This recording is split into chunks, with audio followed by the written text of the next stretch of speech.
In the Bhagavad Gita, Arjuna asks how one can identify a realized soul. His question indicates there should be some outward sign that can be observed. Sri Krishna, however, demurs and indicates it is not by any specific outward action or formation that such a soul can be recognized. Everything depends on the inner standpoint, or, as the mother calls it, the inner attitude.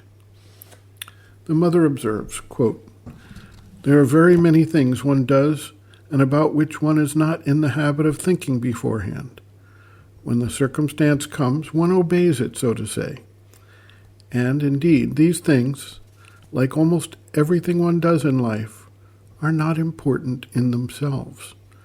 The only thing that matters is the attitude with which they are done.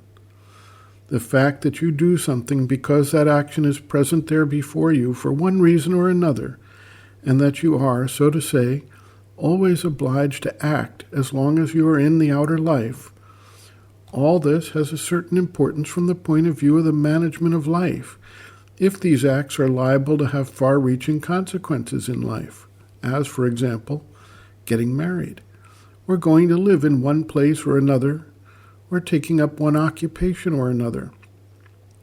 These things are generally considered important, and they are so to a certain extent. But even for them, from the point of view of yoga, everything depends much more on the attitude one takes than on the thing itself. And so, above all, for all the very small actions of daily life, the importance is reduced to a minimum. One may try to find out what is the truest thing to do, but it is not by a mental discussion or a mental problem that these things can be resolved. It is, in fact, by an inner attitude which creates an atmosphere of harmony, progressive harmony, in which all one does will necessarily be the best thing that could be done in those particular circumstances.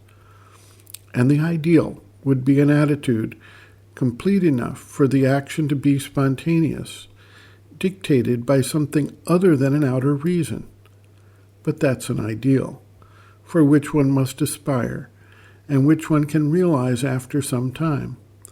Till then, to take care always to keep the true attitude, the true aspiration, is much more important than to decide whether one will do gymnastic marching or not, and whether one will go to a certain class or not, because these things have no real importance in themselves.